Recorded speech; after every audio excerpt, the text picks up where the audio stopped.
श्री हरिवंश संत चरित्र भक्त चरित्र गाने से भक्ति बढ़ती है। आज कुछ छुपे हुए भक्तों के चरित्र को गाएंगे। ध्यान से सुनिएगा। छुपे हुए भक्त हैं श्री मुकुंद जी, श्री वृद्ध व्यास जी, श्री जगन जी। तो सबसे पहले मुकुंद जी के बारे में सुनिए। मुकुंद जी प्रबोधानंद जी के शिष्य थे। मुकुंद जी बहुत बढ़िया इन्होंने आश्रम बनाया था और खूब ये संत सेवा करते थे। एक बार एक संत ने इनसे कहा, मुकुंद जी आप अपना आश्रम जो आपने ये बनाया है ये हमें दे दो ना, और अपने लिए दूसरा आश्रम बनवा लेना।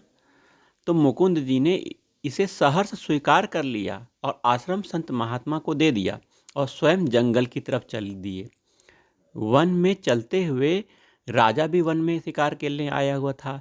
राजा का घोड़ा सहसा अचानक वो मृत्यु को प्राप्त हो गया, जिससे राजा को बहुत दुख हुआ। तो संत ने देखा और उसने उस घोड़े को, संत महात्मा ने उस घोड़े पर कृपा करके जीवित कर दिया। संत की महिमा जानकर राजा ने पहले से बढ़िया आश्रम संत के लिए बना दिया और साथ ही संत सेवा को भी प्रबंध कर दिया। तो मुकुंद जी के बारे में आपने सुना। अब दूसरा श्री वृद्ध व्यास जी। श्री वृद्ध व्यास जी की सद्गुरु और संतों में बहुत बड़ी निष्ठा थी। घर में एक ब्याह योग कन्या थी, मतलब शादी करने योग्य कन्या थी। उसके विवाह के लिए इन्होंने सामग्री एकत्रित की थी। इसी बीच इन्हें पता चला कि गुरुदेव जी के यहाँ उत्सव मनाया जा रहा है। तो इन्होंने वह सब सामग्री जो लड़की की कन्या की शादी के लिए इकट्ठा की थी, गुरुदेव जी को अर्पित कर दी। इन्होंने यह परवाह नहीं की कि कन्या का विवाह कैसे होगा। फिर भगवान ने एक वैश्य को प्रेरणा की। वह वैश्य विवाह का सब सामान इनके घर में दे गया और कन्या का विवाह यथा समय आनंद संपन्न हो गया। तो जो संत सेवा करते हैं, अपने घर का सामान संतों की सेवा में लगा देते हैं, भगवान उसके घर को खाली नहीं रखते। देखिए भगवान ने क्या कर दिया। वृद्ध व्यास जी के घर में एक वैश्य को प्रेरणा करके जो शादी का सामान था वो भगवान ने पहुंचा दिया। तीसरे संत महात्मा के बारे में सुनिए, जगन जी। जगन जी के बारे में, जगन जी बड़े ही गौ संत सेवी थे। गौ सेवा करते थे, संतों की सेवा करते थे। श्री जगन जी एक बार एक गाय को चोर चुरा ले गया था। तो जगन जी का जो गाय थी चोर ले गया।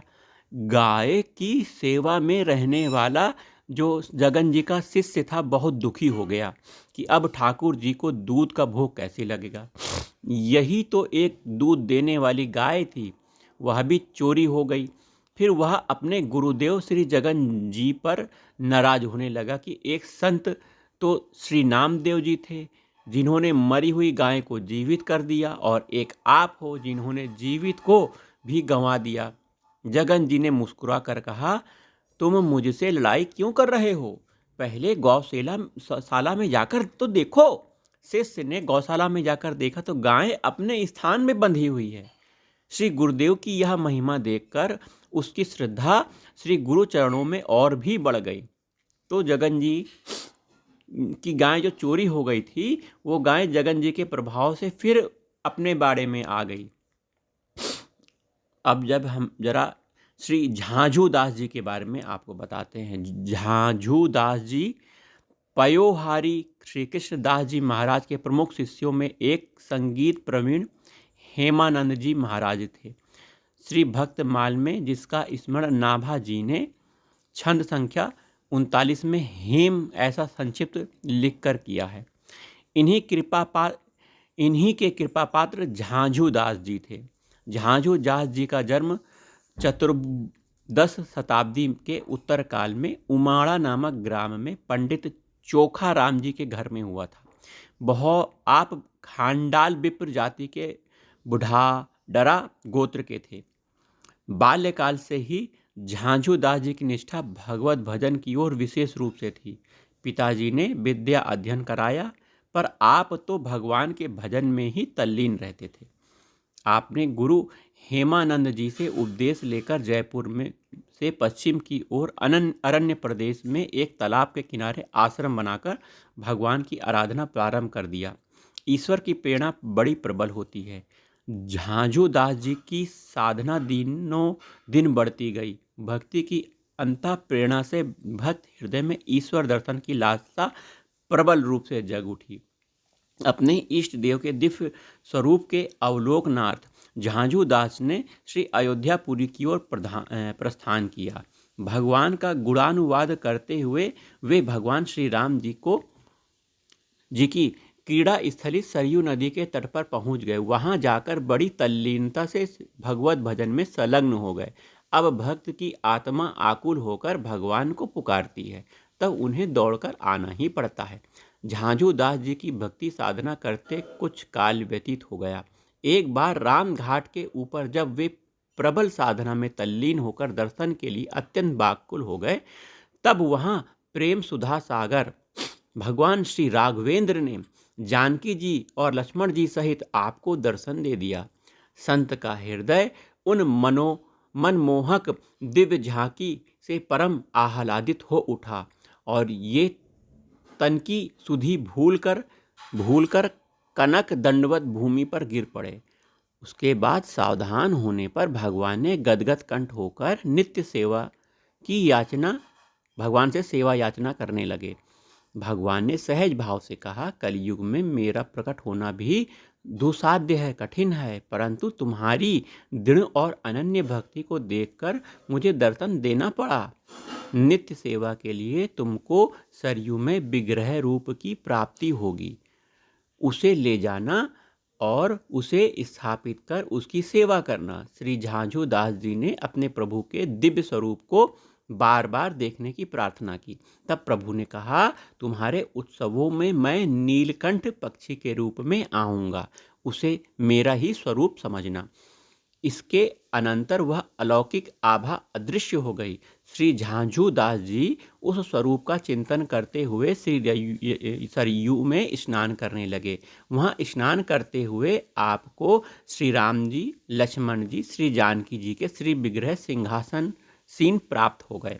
भगवान की इस असीम अनुकंपा से भक्त के हृदय में परम प्रसन्नता हुई।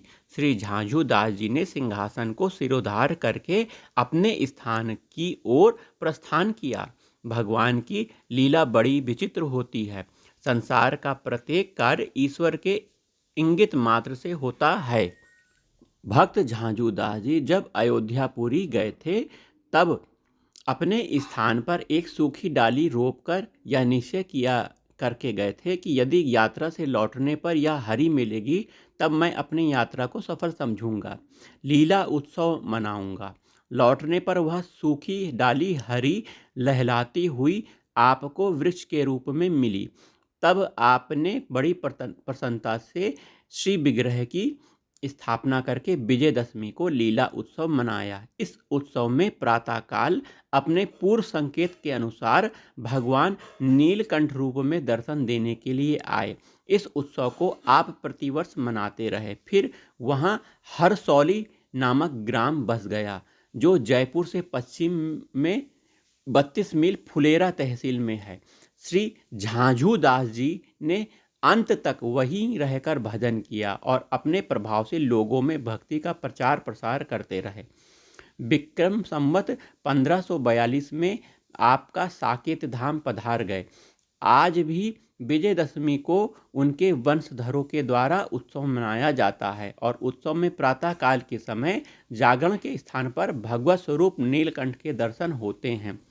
दर्शन पाकर ही जागरण उत्सव की समाप्ति होती है। इस प्रकार प्रतिवर्ष यह मेला आज भी लगता है। इनके द्वारा रचित भक्ति उत्सव संबंधी पद गाए जाते हैं।